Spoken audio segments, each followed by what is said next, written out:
There are confirmed cases of coronavirus on Stanford's campus. Hey you guys, and welcome back to my channel. If you're new here, my name is Nazjaa and I make college or lifestyle related content. And clearly, as you can see, I am not on campus. I am not in my dorm room. I am back home in Atlanta, Georgia, and I need to update y'all on what's going on with Stanford and the coronavirus that everyone has probably heard about. Basically, there are confirmed cases of coronavirus on Stanford's campus, and I'm going to give you a timeline of things, but basically as of now, it is week 10 of the quarter, meaning we have one more week of classes, and we have final exams next week. But on Friday, today's Monday, on Friday, Stanford sent out an email, the provost sent out an email saying that all classes will be held online, all exams must be take-home exams that we can do online, and admit weekend is canceled and campus visits are suspended for now. So I'm gonna walk through each of those things later, but I just wanted to give y'all a little update because clearly I'm not on campus anymore. Everybody's leaving. I think we only have one case of confirmed coronavirus in a Stanford affiliate, but there are other confirmed cases being treated at Stanford Med. And Stanford developed their own tests and stuff, so a lot of people are being tested and a lot of people are being treated for coronavirus and being quarantined. So basically they shut everything down. They canceled a lot of things, but the campus is still open. People can still be on campus for spring break. They're not going to shut that down. So basically they just made everything online and they canceled a couple of the big events, which is really unfortunate, but I'm glad that they're taking the precaution to do that. So I'm gonna give y'all a little timeline about what's going on. So the first time Stanford sent anything out was at the end of February, saying that they are suspending their being overseas study programs in certain places like Italy, and then they restricted travel. So that was the first step that they took. They restricted travel to certain places and they suspended the Bing Overseas Study Program in Italy because of the arising cases that were happening there. And then that was around February 27th, 28th. Around March 2nd, March 3rd, March 4th, a petition was going around started by students and started in collaboration with some of the organizations saying that they're demanding action from Stanford because Stanford wasn't really taking any action about protecting its own students back home. And they basically set out a contingency plan saying that if this happens, Stanford needs to make classes online. If this happens, attendance shouldn't be mandatory. If this happens, students should, not go to class or something. So they sent out that petition. It got a lot of signatures in the first day. It got 1,500 signatures in the first day. So the next day, or the same day on March 3rd, they sent out an email saying that all events that had over 150 people should be postponed or canceled. And they said this does not go for classes. Classes will continue as regularly scheduled. We'll continue to update y'all. So we were like, okay, there's classes with more than 150 people in them, so what are we supposed to do? People continued to sign the petition. I think it ended up getting 3,000 signatures. People were continuing to call for action from Stanford because the situation was slowly getting worse, and people were starting to kind of panic about the coronavirus. There's been a lot of cases in Seattle, and then there were some Palo Alto high school students who were exposed to it, and then there was cases in Santa Clara. So it was just getting closer and closer to home, and so they felt that the students felt and some of the faculty felt that Stanford needed to be taking bigger steps to address it and protect students on campus. So on March 4th, they sent out another email. Well, they sent out two emails saying they're encouraging people not to travel internationally, and people who come back there might be a requirement for them to quarantine themselves or be isolated for 14 days if you travel internationally during these few weeks.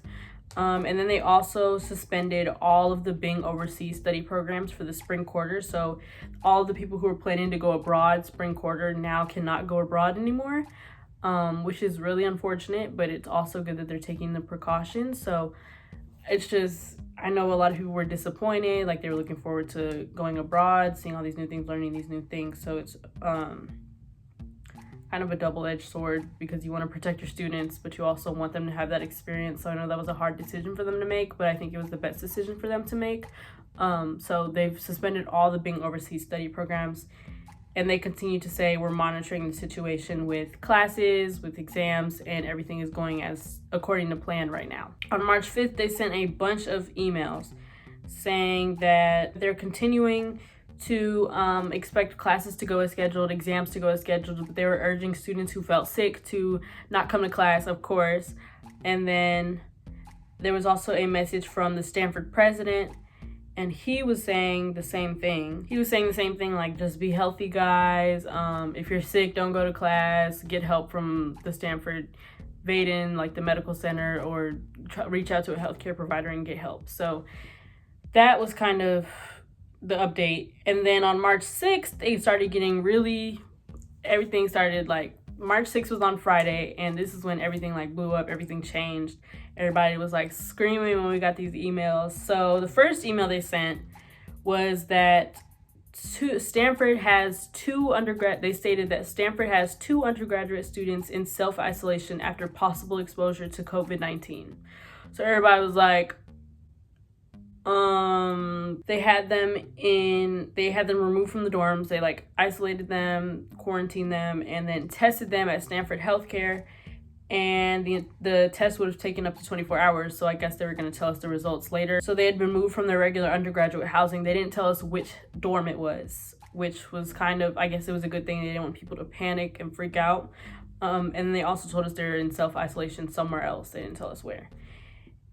And they just kept telling us to wash your hands, take preventative steps, and that was it. They didn't mention anything about classes until that night. They said, the provost said, for the final 2 weeks of winter quarter, beginning Monday, March 9th, classes at Stanford will not meet in person, and we'll be moving classes to online formats in place of in-person instruction. And any winter quarter final exams that were scheduled to be administered in person will need to be administered in take-home format. So that's when everybody started freaking out, y'all. I was in my dorm room. I called my parents right away. I was like, this is getting serious. Like, they just canceled the classes. I can basically come home early. And literally everybody in Uj started screaming and clapping and just super happy. And then they were like blasting music, and everybody was so happy about this being canceled. And I was like, y'all, I'm scared. This is for real. Like, that was just a lot. So basically everything changed with that email. Everybody started changing their flights. Everybody was packing their bags, like, it's time to go. They don't really, most people, I don't even know if it's most people, but I know a lot of people left. Like, the emails, like the group chats were like, y'all, who wants to carpool to San Jose Airport? Who wants to carpool to San Francisco? Who wants to drive to blah, blah, blah? And it was just like crazy. Everybody trying to make travel plans all at once. So I had a flight home on March 19th, which was when my spring break was going to start. Keep in mind that this was on March 6th. So I was going to come home 2 weeks early. I called Delta, I got my flight switched, and now I'm here. This literally happened overnight. I called them on Friday night, and I went home on Saturday morning. So I was very quick with it. I didn't wait. I was like, I just want to be home. In case anything happens, I don't want to be stuck on campus. I want to be stuck at home, if that's the case. So I packed my bags. I packed everything up, y'all. I packed so many clothes. I thought I was going to go over the limit. But now I'm back, and basically this week of the quarter, we're going to be having online classes. So I've already been receiving emails from my professors saying that, yes, we will have online classes. We're going to meet on Zoom at the scheduled time. And there's a time difference, and I have late classes. So basically I'm going to be in class from like 3 to 9, like 3 to 11, and it's just going to be a lot. But I'd rather like do this and be in the comfort of my own home and be able to just be in my bed than have to go out there and be more at risk in a campus full of like people. And once a sickness or an illness or a virus hits a college campus, it spreads like that, because y'all are sharing bathrooms, y'all are sharing dining halls, y'all are literally in each other's space 24/7. You have roommates. So it's just where I'm at less of a risk at home than I would be on campus, even though I know they're taking preventative measures. Like, most people are probably just going to be in their dorms or just like in their friends' dorms or something, doing work and going to class online. But also in that email, They said, in addition, I want to let you know that we are canceling the in-person Admit Weekend event for prospective undergraduates who have been or will be offered admission to Stanford, scheduled for the weekend of April 23rd through 26th. This was like a big deal to me because not only is this very far away, because today's only March 9th, this is like a month and a half in the future, and they're already canceling this in-person event. I know they want to protect like the current students, they want to protect the admits, they want to protect families, and they just want to make sure large gatherings are very limited. But I just thought this was a really big deal because the Admit Weekend is like a staple thing. Like, this is where they garner all their students and like encourage them to come to Stanford, and it like changes a lot of people's minds. So this is a big deal for them to cancel that, in my opinion. And it's kind of sad that the 24 admits won't be able to like visit campus before they have to make their decision, because campus visits are canceled and Admit Weekend is canceled. So I just think it's kind of sad that the 24 admits won't be able to have that experience. However, there is a bright side. If you were a Stanford 24 admit, or if you will be admitted at the end of March, they're trying to make this Admit Weekend experience a virtual experience now, and I think they'll probably work really hard on that. So, of course, it won't replace that in-person experience that you would get meeting your friends or just seeing the campus in person, but I think it'll still help you guys make a decision. And of course, I am here for you to answer any questions that you have about the campus or show you anything when I get back on campus. So if you want to see anything, just comment down below. I'm really sorry that this like had to happen, but it did have to happen. I'm glad Stanford's taking the precaution to protect your safety, our safety, your family's safety, the faculty's safety, the staff safety. So I'm glad that they're taking these precautions. But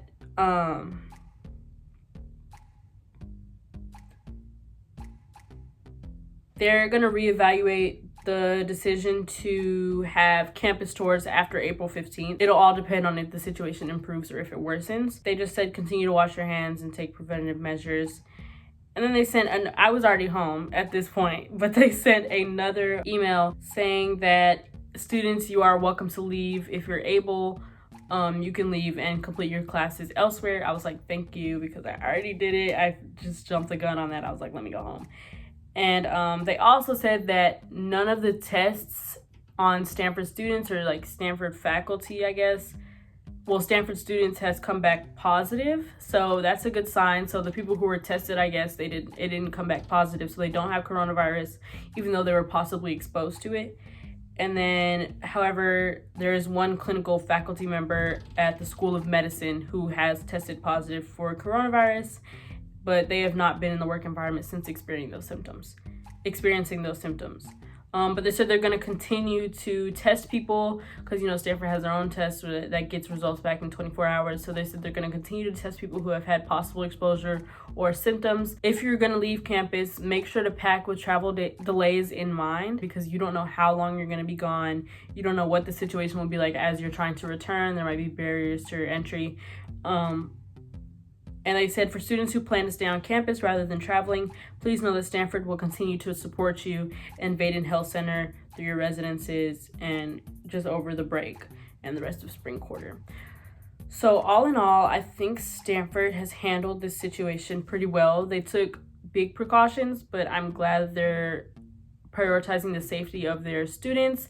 They also need to prioritize the safety of their workers, however, and just make sure they're not overworking them, because I know they're making the workers like work on days they usually wouldn't work, like on the weekends, and they're making them like do extra cleaning around the dorms and stuff. So I just want to make sure they're either compensating them or just making sure that they're supporting them if they're like sick, if they are experiencing symptoms, and just make sure that the workers are also taken care of as well as their students.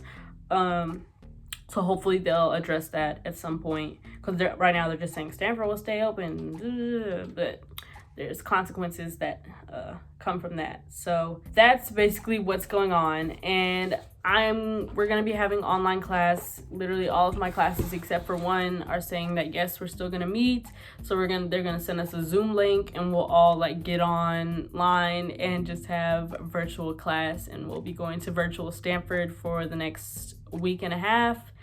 and then hopefully everything will be back to normal by spring quarter. If not, there might be, I don't know, online spring quarter. We'll see how Stanford handles that. But of course, I'll continue to update you guys, and I can show you like a day in the life of a virtual Stanford student, or just show you how the online classes work. This is probably like a rare occurrence. I don't know if this will ever happen again, but it's kind of interesting to see. I hope you guys are staying safe. If you have any questions, any concerns, anything you want me to show you, tell you about Stanford as people are starting to get in, or as you hear about the news that Admit Weekend is canceled, just comment down below, DM me on Instagram. I will hopefully be able to DM you back. Thank you guys so much for watching. I hope you have a great rest of the day. Make sure to like, comment, and subscribe, and I will see you guys on Friday.